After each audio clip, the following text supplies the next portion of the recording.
Hi everyone, welcome to the PaperBadger project call. So we're just starting the call, we're waiting for a few people to join, but I wanted to welcome all the people who might be watching this recording later. So if you haven't heard the PaperBadger call, so we're exploring digital credentials for academic papers and academic contributions. So we're just going to wait for a few people to join in. So Alistair, you're online. Can you hear me? Hello? Alistair, can you hear me? Oh, he's on mute. Everyone's muted themselves. It comes. Hi, Alistair. Oh, great! It just starts muted default. So. Oh, okay. I didn't realize that. Yeah. Cool. So, Alistair, you're at BMC, right?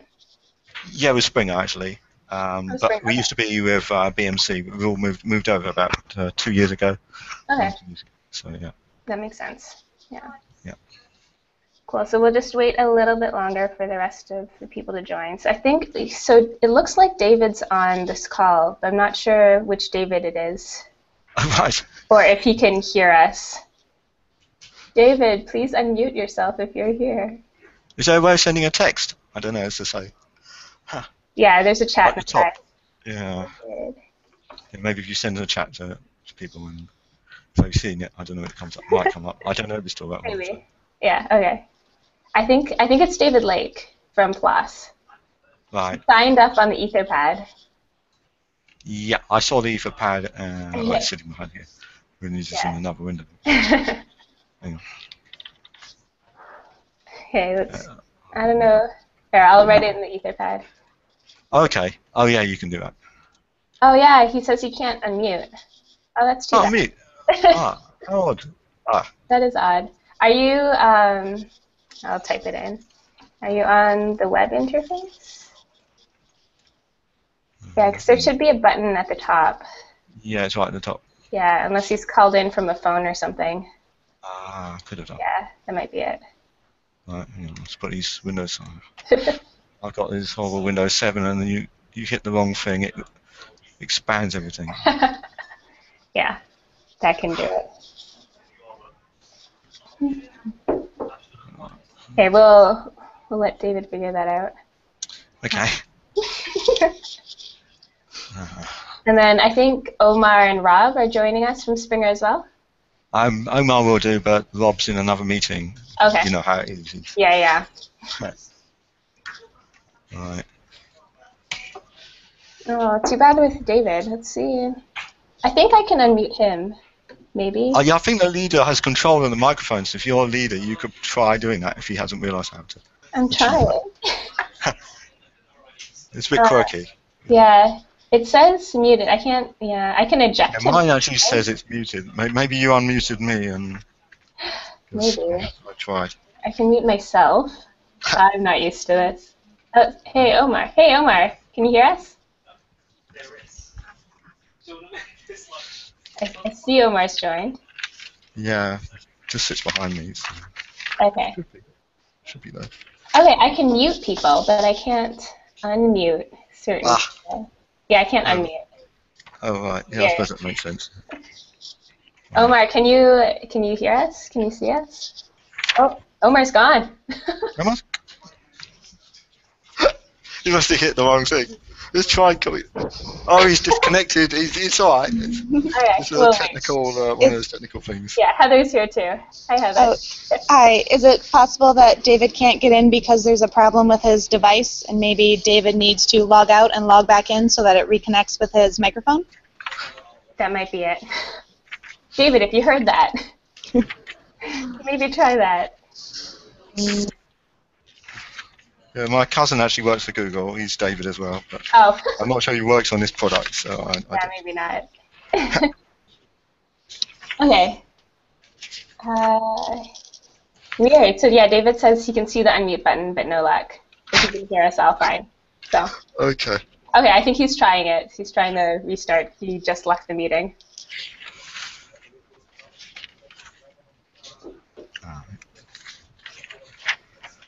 All my questions. Hello. Hey, Omar. Omar! Hi. Hello. Right. Yeah, hi. Do none of you have cameras? No. Not on I've got No. difficulties on the Mac, but at least my voice is here. Yeah, hello. Nice to meet you. Nice to meet you too, virtually.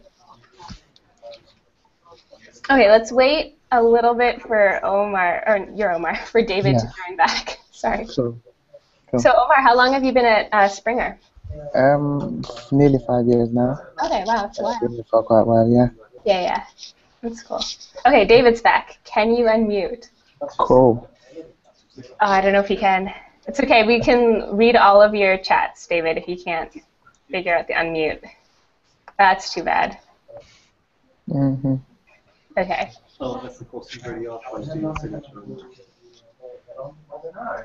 Okay. Well, hello. My name's Abby. So have you guys had much of an introduction to this project? We had a meeting the other day where we discussed it. Okay. With Amy, and she just showed us what she had and Yeah. and Okay, the premise behind it. Yeah. I'll go through a quick overview and sort of what we're thinking, and then we can talk about the problem we'll need you guys to work on, and yeah, what we'll need to do there. So let's see if I can share my screen. Sure. Okay. All right. So can you see the Etherpad? Yeah. We've got that. Very nice. So yeah, David's on here. We're chatting over here. If you guys want to sign in, that actually would be nice to keep track of everything. So Stefano actually wants to be involved, it looks like. I don't think Stefano's on the call right now, but one of the editors for Journal of Open Archaeology data, so that's interesting. Yeah, Sure. We'll talk to you later, Stefano, if you're watching this recording later. But first, yeah, quick project updates. So going through the roadmap. So right now, the dates are all wrong for this. But we're in the final stages for using open badges to sign digital credentials to contributors on academic papers. So actually, I'll show you what we have. It's on Heroku, PaperBadger. Here we are. Yep. So the idea is first a publisher will come, I think, yeah. So a publisher would go to this page, put in a DOI for paper, and then list all the author emails and submit. And then when that happens, each author will be emailed a link, a unique link, which will take them to this page. We worked with ORCID to enable ORCID login. So I'll log in here. Guys. So once you do that, so they're sent to this page, and this hasn't been implemented yet, but it's on the roadmap. Then the DOI will be pre-filled, and they won't be able to edit that. So the publisher has to specify, which paper you've contributed to, and then you can go down and select all the different roles you played. So you did conceptualization, data curation, and you hit submit, and then that will assign. I won't do it now because I don't have a DOI. But that will assign a badge to you. So right now you can look at the badges we do have in here. So Amy gave us a bunch of badges. So these are all the different conceptualization badges. These are all the badges for this specific paper. And then you can go by person. These are all the badges for this person. So they get assigned and they're stored in BadgeKit API, which is using the Open Badge standard. So we're doing that to sort of help with integration in the future. And so we can share badges everywhere. So the part now that we're going to have you jump into. So on the roadmap, we talked a little bit, what will these badges look like on a paper? So here right now we have these, these assets that Amy sent us. But these won't, they're a little bit too big to show up on a visual paper. So Amy suggested maybe something like Stack Overflow.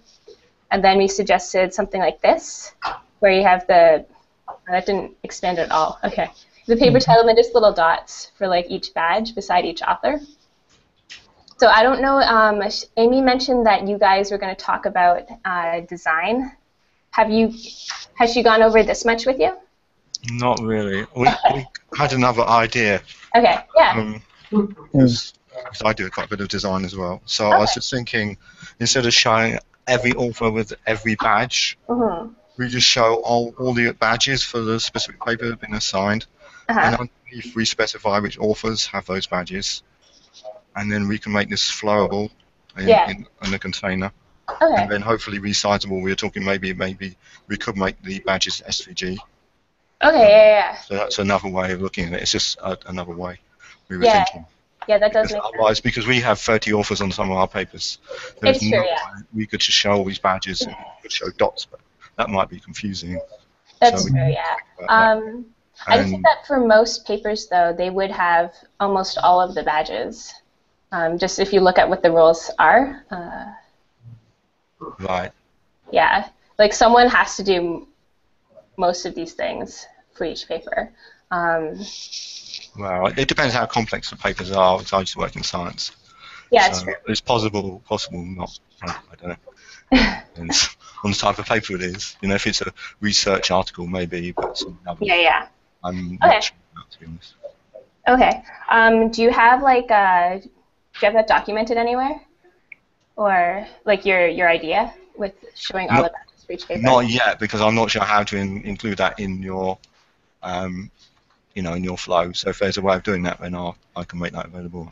Yeah. So just on that issue, here, design. What will these badges look like on the paper? So there's been some conversation with a couple other designers. And then, yeah, Laura from Orchid put this here. Yeah, so if you just add a comment here in GitHub or any mock-ups you have, that would actually be really, really useful. Because on the back-end side, I realized, at least for, let's go up, for this view, from our API, we actually don't store the author names. We only store their ORCID IDs. And we don't store the order either. So we may need to implement some of that in the back end. What we could do is in that form, so right now we don't store it, like our PaperBadger doesn't actually store anything. We're using BadgeKit to store everything for us. But maybe if we could store the order that the emails go in, that might be helpful. And then we can query the ORCID API to get their full names afterwards. How long is that going to take, though? Implementing that? No, I mean, when someone goes to a paper, how long are they going to have to wait? Because we're not actually going to put these on the paper itself.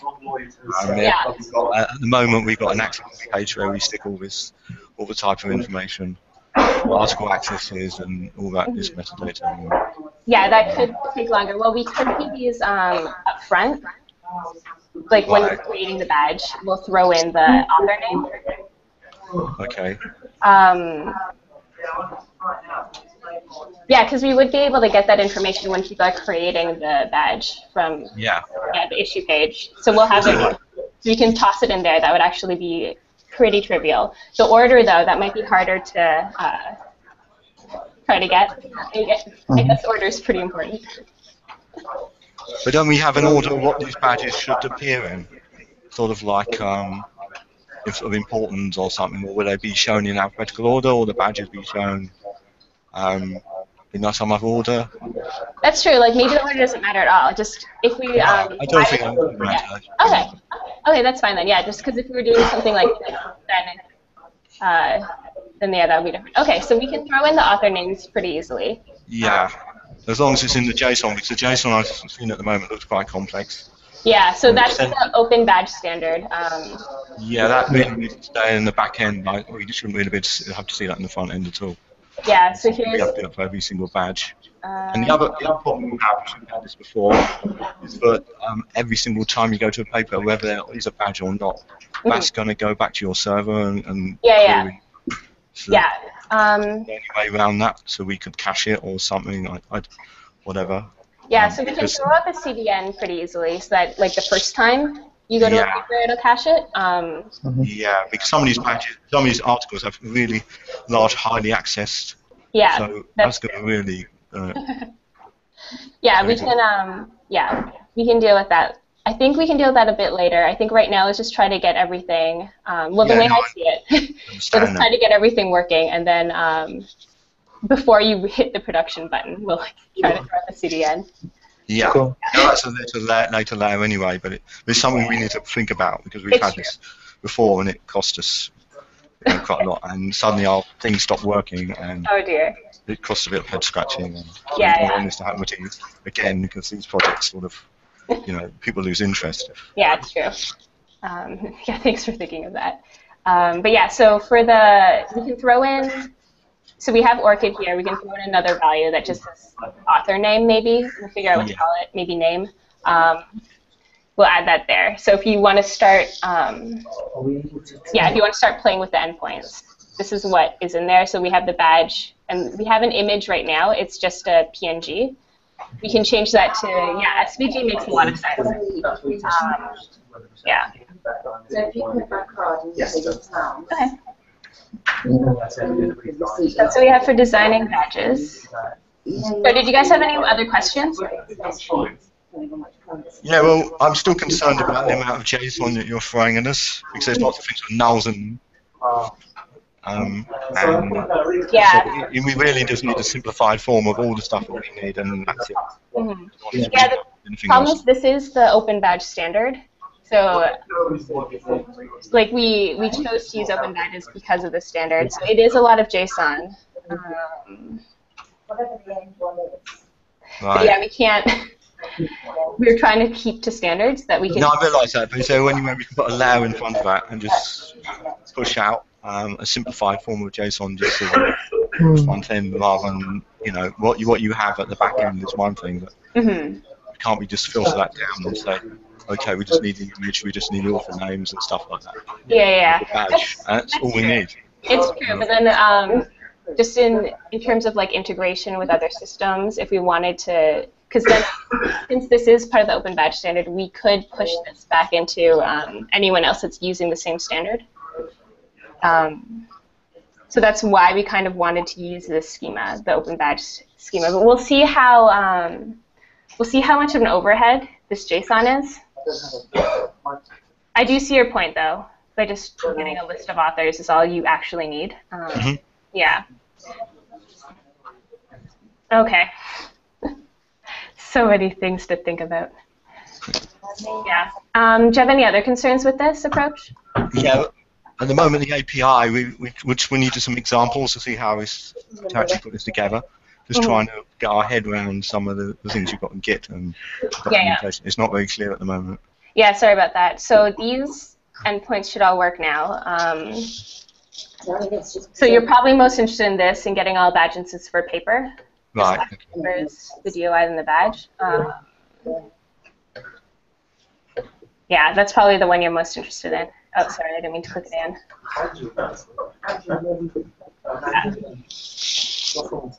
We could, and then, if we have your comments on like the design and here in this issue.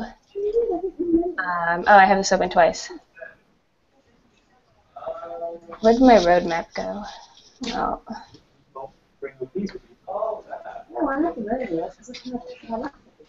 Okay. So on the back end, there's a few other things you still need to do. Oh, I worked on 10 already, so that's done. The production server, we need to be using production orchids, because right now we have fake ones, so we need to talk to Orchid about that. Snippets, and then I and Austin are working on testing. Okay. One there, and then one there. So you go somewhere. So how are you thinking of approaching the snippets?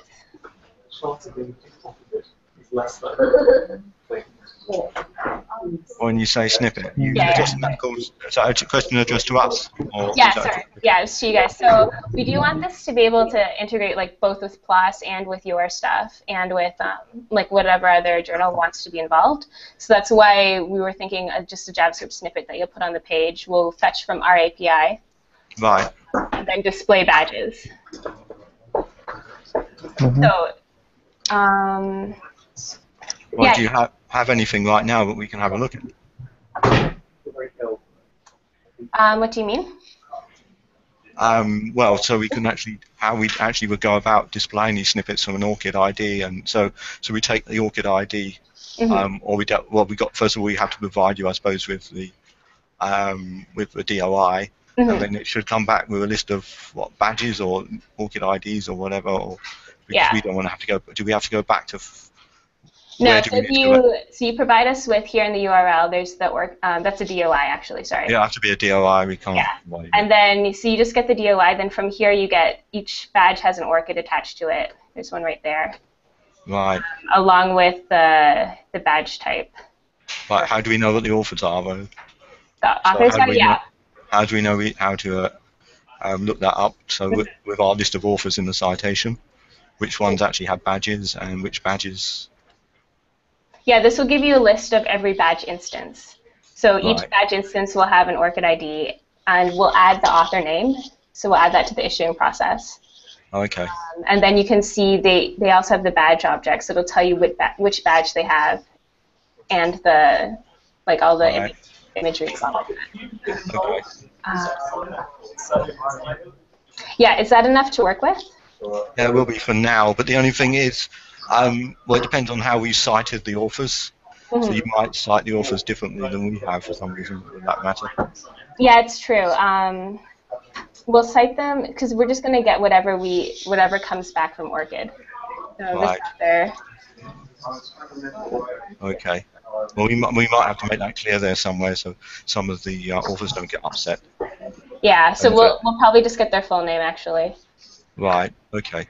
This can be something just off to the side, I guess. So you can still have your author list with the correct way that you cite everyone. Oh, yeah, that obviously won't change. Yeah. That's why if it's not on the article page, it might be better. So it's clearer that way. Yeah. Okay. This is an extra service, and we can make it clear this is an extra service anyway. So. Yeah, that's true. And then it'll just say these are the badges coming in from there. Yeah. Okay. So you were hosting the badges then as well? Yeah, so this is hosted right now, BadgeKit API sign. So they're hosted here using the BadgeKit API backend. Right. Yeah. So obviously the badges will be, if they're PNGs, will be cached in the browsers anyway, so it shouldn't be too much of a problem. Yeah, it shouldn't be too bad. No. Yeah, and we're happy hosting these. And we'll deal with we'll figure out like the CDN and scaling and everything. What about the badge size? I mean, what payload are we sending back to for each one? Sorry, do you mean like this? No, I mean the actual badge. I mean how much, how many kilobytes and stuff for each badge is roughly taking. Yeah, right now it's this PNG that we got from Amy, which I'm guessing will change. Right. So it's quite, does it tell me? Okay. I don't think this tells me the reload back. Okay. Yeah, so we can, I was hoping to get your input and help on this. If we should keep them as images, we should probably, SVGs maybe, or maybe even just a colored circle. That would be much easier. What's the diff? Is it because we have impact factors, and to be honest, there's only certain things that change on the badge. So whether we can layer something on top of each one, and whether we can create them in some way, it might be. Sorry, what was that about impact factors? It's a little noisy. Well, we at the moment, because they're going to change on our new platform, but on our old platform, the official ones are all in orange and all the unofficial ones are in grey. But instead of having an image for every single impact factor now, when the numbers, we just have the impact factor numbers, and everything, the badge is just created dynamically in that way. Yeah, that's nice. Yeah, so the impact factor work is a one image, which is a background image, and then you have the numbers as the dB values. Okay, yeah. So for this one, we might use depending, but I'm guessing the shapes will change at all times, right? So if you could have one background image, and then a dynamic front image that will change that makes for sense. the badge type. But if they are using the same background, but I guess they look different. Yeah, they have different colors, but I think we'll need to figure out how to design these in a way that, that's scalable. Yeah. Color isn't really a problem because we can use, if it works, transparencies and stuff like that. We just layer something on top. That's true, yeah. We can see. We just have to just mock it up and prototype and see if that's possible. Yeah. Happens in each browser. Okay. Yeah, that sounds good. I think just just but to begin with, the PNGs are probably quick and easy. Yeah, we can use this for now, I think. Yeah, I think so. And then we can worry about that later. Yeah, I think so. Yeah, so we're fans of prototyping quickly and then changing things afterwards. Yeah, we're agile here, so Okay. Okay. do the same thing. Yeah, that's good. I just want to check if David has. Okay. Okay, yeah, we haven't heard from him yet, so if he's got anything. Oh, David's asked if there's a phone call he can dial into. Oh, okay. I actually don't know for Google Hangouts. So, David, I'm so sorry about this. You can type your comments here in the chat, in the Etherpad, and I'll read them out loud. Sorry about this. I can see a couple of his already, actually. I don't know if they're from today. Yeah, 307. Yeah. Yeah. Yeah, this is from today. So, yeah, David, if you have any comments on what's happening on Plus's side. Okay, yeah, it's still just this. You can type them in. Oh, here we are. Yay. Nice. So he's project manager for Team at Plus, responsible for creating unified contributor experience, access to our knowledge base, aggregation of user contributions to Plus, performance metrics, investigating how we can incorporate third-party features and services into the Plus community, and specifically interested in badging. Yay! So thanks for the intro, David. I'm so sorry you couldn't join into this. Yeah, I think the way we're trying to approach badging with BMC, so just having that JavaScript that will load on the front end, you should be able to load the same thing onto your site and integrate badging pretty easily that way. So let us know if that sounds good, then we can work with you if we're trying to get this showing up on Plus as well. Yeah, I'm really excited that you're interested in this. Yeah. Well, if we can try one of your endpoints and see what we, for now, what we've got, we can just put it into a prototype and see what we come up with in terms of badges. Yeah. Obviously, we've only got the ORCID IDs at the moment, but that's true. we can stick the ORCID ID underneath the badge or something. Yeah, that should be fine. Just for now. Just, yeah. I could pretty easily throw in the issuing, but we won't have it on the back of the data we already have yet. I'll have to go through and manually do that, I think. Right. Okay. Add the names into the data we have. That's not too bad. And I know Ubiquity was also interested. They said they might join this call, but it was a weird time zone for them. Mm-hmm. Yeah. Okay. Where are they? I don't remember. I think they were on the West Coast, so it was super. It's super early for them. But that's okay. I wanted to talk with you guys. Okay. And I and Austin couldn't make this call, so nothing on testing. So a couple things. Before you can actually start playing with it, I have a pull request open for enabling cores, because right now it's not enabled. So actually, if either of you knows Express or Node, you can just look this over and then click R+ here, or just type R+ or good to go. Then I can merge it in. Where do we do that? Oh yes, this is one of the outstanding pull requests, so I'll put it here on line 107 in the Etherpad. Oh, Etherpad. Yeah, sorry. Oh, it's a link. Oh, I see. Yeah, there's Etherpad. So I'm just, this is a pull request. I did this morning. Yeah, we need that before you guys can start actually using our API. I forgot until this morning. What else is still open? Oh yeah, the DOI spec. Austin's supposed to be reviewing this. Yeah. So that's currently what we have there. So for the scripts, I'd actually really appreciate it if you guys could put them somewhere in this repo. That way we can all follow along and help out. Okay.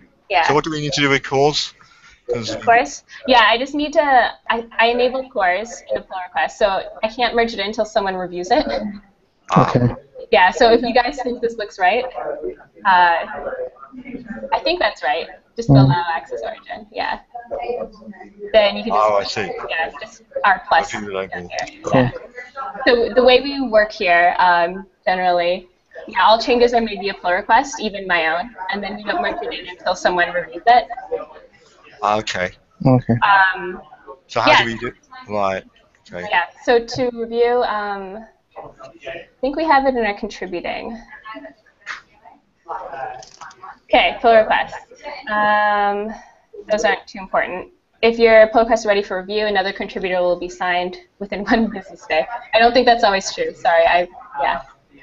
and then just either R plus or R minus with inline comments on the code if there's something to be changed. So that's worked pretty well for us so far, and it's helped keep everyone sort of understanding what's going on in the code. Yeah, so that's been nice. Yeah, so once this is merged in, you can start playing around. That would be awesome. And I think just having another folder, maybe called scripts, so that way people can come to this page and we can, I'll change this. This is a little confusing, sorry. And if you want getting started instructions on setting up the back end, if you want to play with the back end, you can do that here. I don't think you'll need to for what you're doing, but it might be nice, yeah.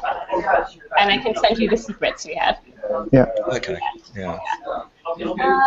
Yeah, so that's what's up with this project. Thank you so much for joining this call with me. No problem. You're welcome. Yeah. Do you guys have any other questions? I think from Monday, me and Al can maybe start getting this set up and start playing around. Okay, yeah, that'd be awesome. Yeah.